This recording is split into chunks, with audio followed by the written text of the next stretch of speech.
I found my daughter shivered outside on New Year's while her family laughed by the fire.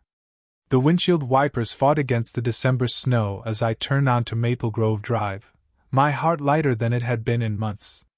Sarah's favorite chocolate cake sat carefully balanced in the passenger seat, the same German chocolate recipe her mother used to make before the cancer took her 3 years ago. I'd driven 2 hours through this blizzard just to surprise my daughter on New Year's Eve, imagining the joy on her face when her old man showed up unannounced.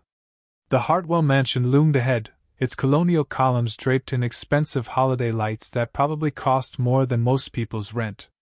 My daughter had married into money, that much was clear. Richard Hartwell III came from old Connecticut wealth, the kind of family that had their names on hospital wings and country club plaques. When Sarah brought him home 2 years ago, I'd been cautiously optimistic. He seemed decent enough, if a little stiff around the edges. I parked behind a line of luxury cars, BMW, Mercedes, a Bentley that gleamed even under the streetlights. Through the frosted windows, I could see the warm glow of a grand living room, shadows moving around what looked like a roaring fireplace. Laughter drifted out into the night, the kind of hearty, wine-soaked laughter that comes from good food and better company. But as I approached the front door, cake box in hand, something made me pause. There, huddled on the wraparound porch, sat a figure in a thin sweater. My heart stopped. Sarah? My daughter looked up, and the smile that spread across her face was so forced it might as well have been painted on. Even in the dim porch light, I could see her lips were blue, her shoulders shaking from more than just the cold. Dad! What are you doing here? She jumped up quickly, wrapping her arms around herself. I was just getting some air. You know how stuffy these big family gatherings can get. But I knew my daughter. I'd raised her from the time she could barely walk, through scraped knees and broken hearts, through her mother's illness and the grief that followed. I knew when Sarah was lying, and she was lying now. Sweetheart, it's 15 degrees out here. I set the cake down and immediately shrugged off my winter coat, draping it around her shoulders. How long have you been outside? Oh, not long at all, she said, but her voice cracked slightly. That's when I saw them, tiny ice crystals on her cheeks where tears had frozen against her skin. The rage that hit me was immediate and volcanic. Someone had made my little girl cry. Someone had left her out here in the freezing cold on New Year's Eve while they stayed warm inside. Through the window, I could see her husband Richard gesturing animatedly to a group of well-dressed relatives, a brandy snifter in his hand. His mother, Eleanor Hartwell, was holding court near the fireplace, her perfectly manicured hands moving as she told what was clearly a hilarious story.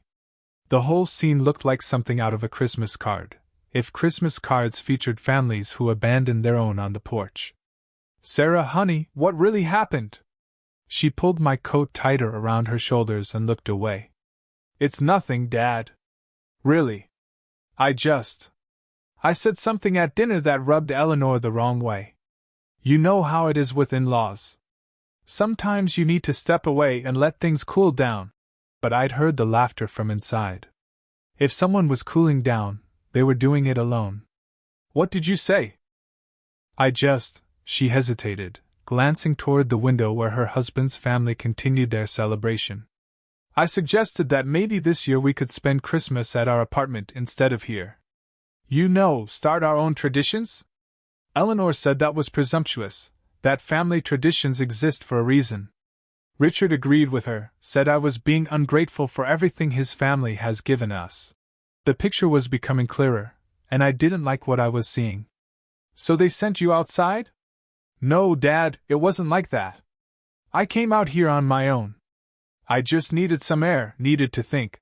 But her voice was getting smaller with each word, the way it used to when she was 7 years old and trying to convince me she hadn't broken Mom's favorite vase. Inside, someone had turned up the music. I could hear the countdown preparations beginning, someone testing a microphone, others calling for champagne. It was 11:47 p.m. In 13 minutes, it would be a new year, and my daughter was spending the final moments of this one shivering alone in the cold. I pulled her into a hug, feeling how thin she'd gotten since the wedding. You're coming inside with me right now. Dad, please don't make a scene. It'll just make things worse. Make things worse? What could be worse than this? Sarah Elizabeth, I said, using the voice that had gotten her through homework battles and teenage rebellion. No daughter of mine spends New Year's Eve frozen on a porch while her family celebrates inside. We're going in there, we're getting you warmed up, and if anyone has a problem with that, they can take it up with me.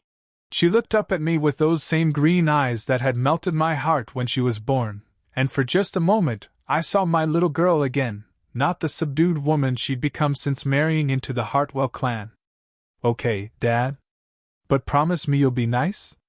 I picked up the cake box and offered her my arm. I'm always nice, sweetheart. As we walked toward that front door, I made a silent promise.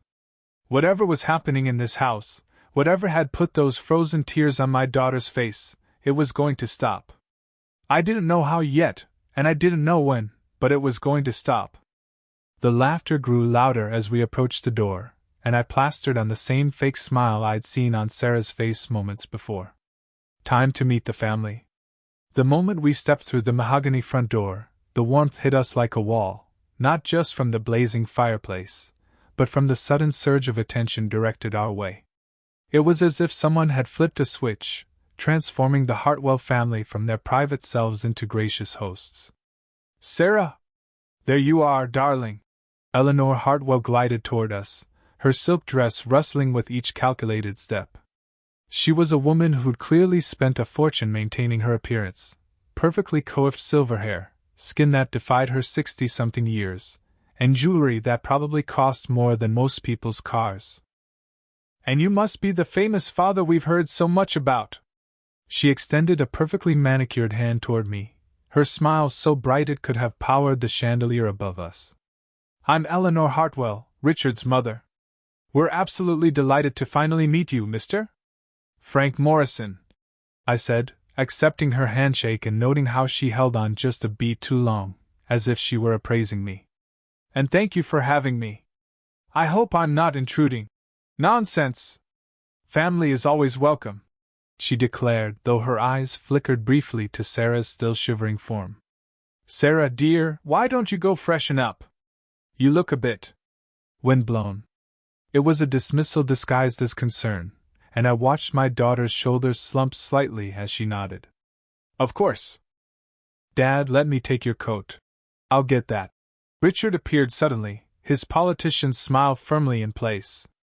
My son-in-law was exactly what Central Casting would order for. Wealthy Connecticut air. Tall, square-jawed, with the kind of confidence that came from never having to worry about money. Frank. Great to see you again. Come, let me introduce you to everyone. As Sarah disappeared upstairs, Richard guided me toward the living room where a dozen or so family members and friends had gathered. The room screamed old money, Persian rugs, oil paintings of stern-faced ancestors, and enough crystal to stock a small store. Everyone, this is Sarah's father, Frank Morrison, Richard announced. Frank's a contractor up in Hartford. Works with his hands, builds things that last. Very admirable, blue-collar work. The way he said, blue-collar, made it sound like an exotic species he'd read about but never actually encountered.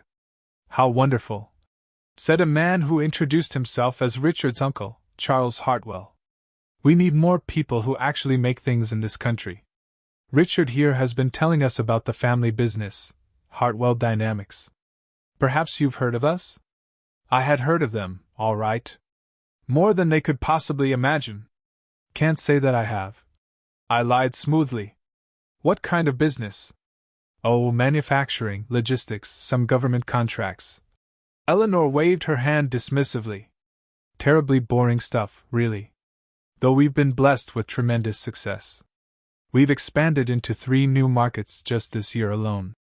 Charles nodded enthusiastically. The defense contract we landed in October was particularly lucrative.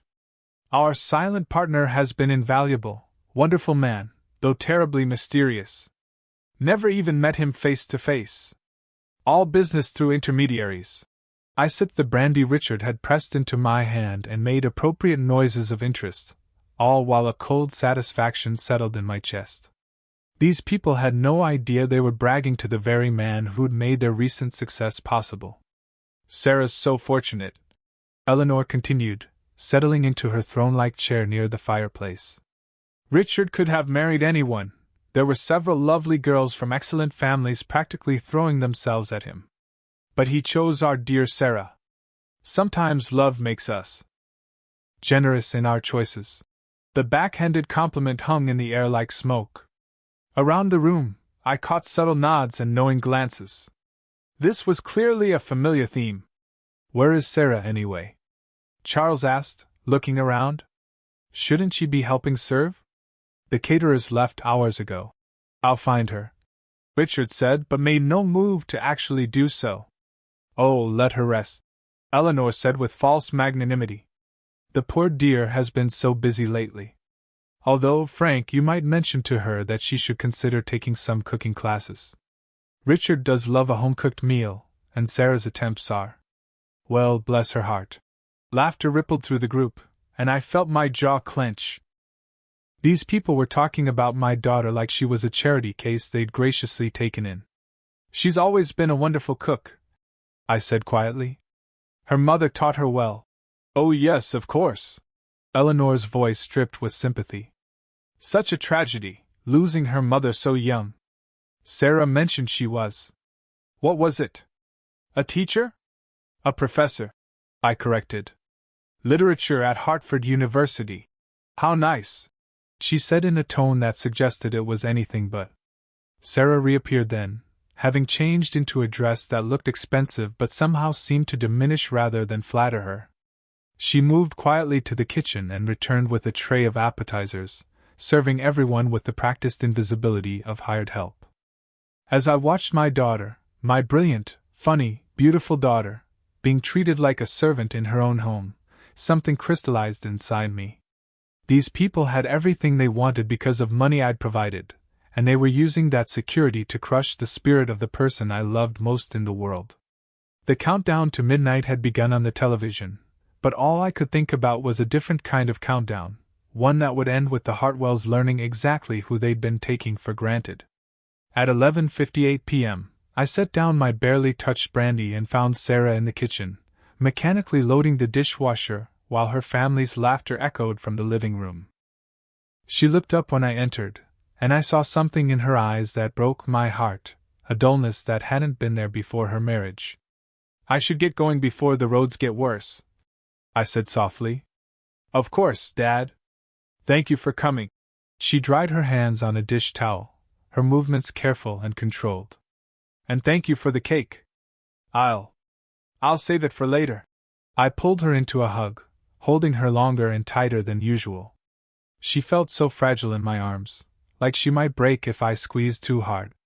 When I pulled back, I cupped her face in my hands the way I used to when she was small and needed reassurance. Stay strong, sweetheart, I whispered, making sure my voice carried all the love and promise I could manage. Things are going to get better. I promise you that. Her eyes filled with tears she was too well trained to let fall. I love you, Dad. I love you too, baby girl. More than you'll ever know. Richard appeared in the doorway, checking his expensive watch. Leaving before midnight? That's too bad, Frank. We were just about to pop the champagne. Another time, I said, shaking his hand and noting how he barely looked at his wife. Thank you for the hospitality. Of course. Family is everything to the Hartwells. Drive safe now. Family is everything. The irony would have been laughable if it weren't so cruel. The snow had intensified during my visit, turning the world into a white blur beyond my headlights.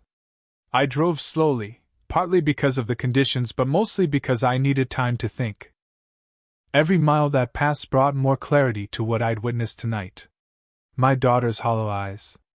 Eleanor's casual cruelty. The way they'd spoken about Sarah like she was an inconvenience they tolerated out of obligation. The sight of her serving them like hired help while they lounged by the fire she wasn't welcome to join. By the time I reached the Hartford city limits, my grief had crystallized into something harder and more focused. The Hartwells had made a fundamental mistake tonight. They'd shown me exactly who they were when they thought no one important was watching. I pulled into my driveway and sat in the truck for a moment, looking at my modest two-story house. The neighbors probably saw exactly what the Hartwells saw: a widowed contractor living quietly, making ends meet with honest work. The house needed paint, the driveway needed repaving, and I drove a 10-year-old pickup truck that had seen better days. It was a carefully maintained illusion. Inside, I poured myself a Real drink, not the expensive brandy the Hartwells favored, but good Kentucky bourbon, and settled into my home office. The room the Hartwells would never see, where the real Frank Morrison conducted his business. My computer came to life, revealing a financial portfolio that would have made Richard's Uncle Charles weep with envy. 25 years of careful investing, started with the life insurance money from my wife's death and built through shrewd real estate deals and strategic stock purchases. When other contractors were buying bigger trucks and flashier equipment, I'd been buying undervalued properties and dividend stocks. I'd learned early that people saw what they expected to see. A contractor who lived modestly was exactly that, a contractor. They never looked deeper, never wondered if maybe that contractor had been quietly building wealth while they were busy flashing theirs. The irony was delicious. 3 years ago, when Hartwell Dynamics was struggling to secure financing for their expansion, my investment firm, Morrison Capital Holdings, had stepped in as a silent partner. I'd provided the capital that saved their business, all while they had no idea their daughter-in-law's blue-collar father was the man keeping their lifestyle afloat. I opened the Hartwell Dynamics file and studied the numbers. I owned 38% of their company through various shell corporations and holding companies. Not quite a controlling interest, but close enough to cause serious damage if I chose to. And after tonight, I was definitely choosing to. But this wouldn't be about destroying them out of spite. That would be messy, emotional, and ultimately unsatisfying. No, this would be surgical. Precise. I would take apart their world piece by piece, the same way they'd been dismantling my daughter's spirit. They thought they were untouchable, protected by old money and older connections. What they didn't understand was that new money, smart money, could be far more dangerous than anything their ancestors had built. I pulled up my contact list and began making notes. Board members who owed me favors. Suppliers who valued my business more than theirs. Contractors who'd been waiting years for the kind of opportunities one could provide. The Hartwells had spent tonight showing me how little they valued Sarah. Tomorrow, I'd begin showing them exactly what that mistake was going to cost them. I raised my bourbon toward the window, toward the direction of that mansion where my daughter was probably lying awake next to a man who didn't deserve her. "Happy New Year, sweetheart," I whispered. "Daddy's going to make everything right." The planning began immediately. January passed in a blur of carefully orchestrated phone calls and strategic meetings. While the Hartwells celebrated their New Year's success, I worked methodically to dismantle the very foundation of their arrogance. My first call was to David Chin, CEO of Pacific Defense Solutions. We'd done business together for 5 years, and I'd helped him secure 3 major contracts when his company was struggling. "Frank, good to hear from you." David's voice was warm through the phone. "What can I do for you?" "That Hartwell Dynamics contract you've been considering for the Nevada project," I said, cutting straight to business. "I'd recommend looking elsewhere." There was a pause. "Any particular reason?" "Quality concerns. Reliability issues. You know how it is, sometimes companies get too comfortable, start cutting corners." David didn't ask for details. He didn't need to. In our business, reputation was everything, and my word carried weight. "I'll have my team revisit our options. Thanks for the heads up." 1 contract gone. 7 more to follow that week. The second week of January, I called Thomas Brennan, who controlled the largest logistics network on the East Coast. Tom owed me more than money. I'd co-signed a loan for him when no bank would touch his startup 15 years ago. "I need a favor, Tom." "Name it, Frank." "You know I'm good for it. Hartwell Dynamics. Any shipping contracts you have with them, I need them discontinued. Consider it done." "Supply chain issues, right?" "These things happen." By the end of that conversation, Hartwell Dynamics had lost their primary shipping partner and would be scrambling to find alternatives at triple the cost. The third week brought a visit to my lawyer's office in downtown Hartford. Margaret Walsh had been handling my legal affairs since my wife's death, and she'd helped structure Morrison Capital Holdings to be virtually invisible to anyone not specifically looking for it. "I want to establish a trust," I told her, sliding a folder across her desk. "Beneficiary is my daughter, Sarah Morrison Hartwell. I want every asset I'm about to liquidate from certain investments to flow directly into this trust." Margaret reviewed the documents with the thoroughness that made her worth her considerable fees. "This is a substantial amount, Frank. You're talking about millions." "That's correct. And you want Sarah to have access to the principal immediately?" "I want her to have independence immediately. Full access, but structured so that even if she divorces, her husband can't touch a penny." Margaret smiled. "Now that's what I call protective planning. I'll have this drafted by Friday." While I worked behind the scenes, I made sure to check on Sarah regularly. Each visit to their apartment confirmed what I already knew: the Hartwells were still treating my daughter like an unwelcome guest in her own life. "Oh, hello, Frank," Richard said when he answered the door one evening in late January. He was dressed for what looked like a business dinner, while Sarah sat at their small kitchen table grading papers. She'd taken a part-time teaching position at a local community college, probably because the Hartwells made her feel like she needed to contribute financially. "Just dropping off Sarah's birthday gift," I said, holding up a small wrapped package.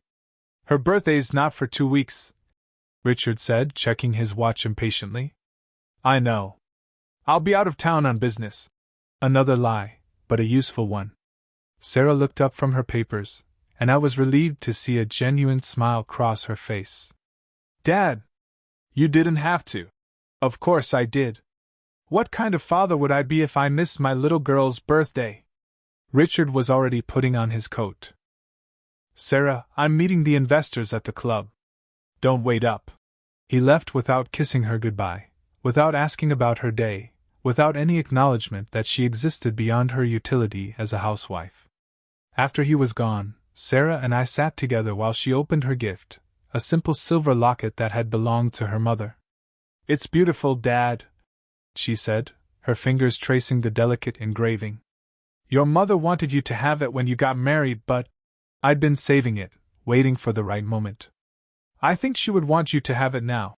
How are things with Richard's family?" I asked carefully. Sarah's smile faltered slightly. "They're fine. Eleanor thinks I should quit teaching. She says it reflects poorly on Richard to have his wife working at a community college instead of volunteering for the right charities. And what do you think? I love teaching, Dad. These kids, they remind me why literature matters. But maybe Eleanor's right. Maybe I should be focusing more on being a proper wife." The resignation in her voice made my chest tight with anger, but I kept my expression neutral. "Your mother was a professor her entire career, even after she married me. She never stopped being who she was. That was different." "No, sweetheart. It wasn't different at all. I left that night more determined than ever. While I'd been systematically dismantling their business empire, the Hartwells had continued their assault on my daughter's spirit. The symmetry was perfect. As their world contracted, hers would expand. By February 1st, Hartwell Dynamics had lost 6 major contracts, their primary shipping partner, and their backup financing had mysteriously dried up. The board members I'd cultivated over the years were beginning to ask uncomfortable questions about management decisions and future viability. And through it all, the Hartwells remained blissfully unaware that their silent partner, their salvation, had become their destroyer. The stage was set for the reckoning. By March, the cracks in the Hartwell empire had become chasms. I watched from a distance as their carefully constructed world began to crumble, each domino falling exactly as I'd planned. Richard started coming home later and later, his politician's smile replaced by the haggard look of a man watching his inheritance disappear. Eleanor's weekly dinner invitations to Sarah stopped entirely, apparently. Having a daughter-in-law whose father was just a contractor became less charming when the family fortune was hemorrhaging money. The call I'd been waiting for came on a gray Thursday in early April. "Mr. Morrison?" The voice was crisp, professional. "This is Janet Mills from Hartwell Dynamics. We're convening an emergency shareholder meeting next Tuesday, and as a significant stakeholder, your presence is requested." I let a moment of silence stretch before responding. "Of course. I'll be there." "Excellent. The meeting is at 10 a.m. at our corporate headquarters. Mr. Hartwell asked me to mention that they're very much looking forward to finally meeting you in person." I'm sure they were. The Hartwell Dynamics headquarters was a gleaming glass tower in downtown Hartford, the kind of building designed to intimidate. I'd driven past it countless times over the years, knowing that my money had helped pay for its marble lobby and imported fixtures. I dressed carefully that morning, my best suit, the one I'd worn to Sarah's wedding. Conservative, understated, the kind of outfit that suggested success without flaunting it. When I looked in the mirror, I saw exactly what I wanted to see, a man who belonged in that boardroom. The conference room on the 20th floor buzzed with nervous energy. The entire Hartwell clan was there: Richard, Eleanor, Uncle Charles, and half a dozen other family members I'd met at various social functions. Board members filled the remaining seats, their faces grave. I took a seat at the back, saying nothing as the meeting began. Richard stood at the head of the polished conference table, his usual confidence replaced by barely controlled desperation. Financial charts and graphs covered the wall-mounted screens, each one telling the same story: Hartwell Dynamics was dying. "Ladies and gentlemen," Richard began, his voice strained, "I won't sugarcoat our situation. We've lost 60% of our major contracts in the past 3 months. Our primary logistics partners have terminated their agreements. Our credit lines have been frozen, and our suppliers are demanding payment up front." Eleanor sat rigid in her chair, her perfectly composed mask finally showing cracks. "This has to be sabotage," she said, her voice sharp. "Companies don't just collapse overnight without cause. We've hired investigators," Charles added, loosening his tie. "Someone is systematically targeting our business relationships. But we can't identify who or why." A board member I didn't recognize leaned forward. "What about our silent partner? Surely Morrison Capital Holdings would step in to protect their investment?" The room fell silent. I could see Richard's jaw working as he struggled with words he clearly didn't want to say. We've been unable to reach our partners at Morrison Capital," he admitted finally. "All communications have gone unanswered for the past 6 weeks." "Unanswered?" Eleanor's voice rose an octave. "That's impossible. They have 38% stake in this company. Which brings us to why we're here," Richard continued, his hands trembling slightly as he shuffled his papers. "We need to identify our silent partner. We need to bring them to the table and negotiate a rescue package, or—" He couldn't finish the sentence. "Or we lose everything," Charles finished grimly. That's when I stood up. The movement was subtle, but every head in the room turned toward me. I walked slowly to the front of the room, my footsteps echoing in the suddenly silent space. "You don't need to identify your silent partner," I said quietly, stopping directly in front of Richard. "He's been here the whole time." The confusion on their faces was almost comical. Richard looked at me blankly, as if I'd spoken in a foreign language. "I'm sorry, Frank, but this is a closed meeting for shareholders and board members," Richard began. "I am a shareholder," I interrupted. "I'm Morrison Capital Holdings. I'm your silent partner. And as of this morning, I've liquidated every single one of my holdings in Hartwell Dynamics." The silence that followed was deafening. I watched as understanding dawned on their faces, followed immediately by disbelief, then horror. Eleanor was the first to find her voice. That's impossible. You're a contractor. You live in that little house." "I live modestly by choice," I said calmly. "Just like I invested in your company by choice. And just like I chose to destroy it." "But why?" Richard's voice was barely a whisper. "We welcomed you into our family. You left my daughter shivering on your porch on New Year's Eve while you laughed by the fire. I said, my voice carrying clearly through the room. You treated her like a servant in her own home. You made her feel like she wasn't good enough for your precious family name. The memory of that night, Sarah's frozen tears, their casual cruelty, sharpened my focus. You built your empire on my money, and you used that security to crush the spirit of the person I love most in this world. I looked directly at Eleanor, then at Richard. You laughed by the fire while she froze. Now feel the chill yourselves. I turned and walked toward the door, leaving them in stunned silence. The assets I've removed from your company have been placed in trust for Sarah, I said without turning around. She'll never need your approval, your money, or your fake hospitality again. The door closed behind me with a soft click, sealing their fate. The Hartwell empire didn't just crumble, it collapsed with the spectacular finality of a controlled demolition. Within 6 months of that boardroom meeting, everything they'd taken for granted was gone. The mansion on Maple Grove Drive went first, sold to cover debts that multiplied faster than they could count them. I drove past it one evening in late summer and saw a foreclosure sign planted in the same manicured lawn where I'd found Sarah shivering 8 months earlier. The irony wasn't lost on me. Richard's Bentley disappeared next, followed by Eleanor's Mercedes. Uncle Charles lost his country club membership when he couldn't pay the dues. The family name that had opened doors for 3 generations suddenly became a liability, whispered about in boardrooms and social circles as a cautionary tale about overextension and poor judgment. Richard and Sarah's marriage didn't survive the financial collapse. Not because of the money, Sarah had never cared about that, but because the stress revealed who Richard really was when the props of privilege were stripped away. He became bitter, angry, looking for someone to blame for his family's fall from grace. That someone, predictably, was Sarah. If I hadn't married you, none of this would have happened. He'd screamed at her one night in July, his voice carrying through the thin walls of the modest apartment they'd been forced to move into. Your father destroyed everything out of spite. Sarah had called me that night, her voice small and shaky. Dad, I think I need to come home. You already are home, sweetheart, I told her. Check your email. The house I'd bought for her was nothing like the Hartwell mansion, no marble columns or grand staircases.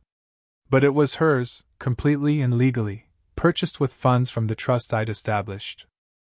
A charming Victorian on a quiet street in West Hartford, with a wraparound porch, a garden she could tend, and most importantly, a fireplace that would never exclude her. By September, Sarah had filed for divorce. By October, she'd moved into her new house. By November, I watched her plant tulip bulbs in her front yard, her face bright with something I hadn't seen in 2 years: hope. Richard had tried to contest the divorce settlement, of course.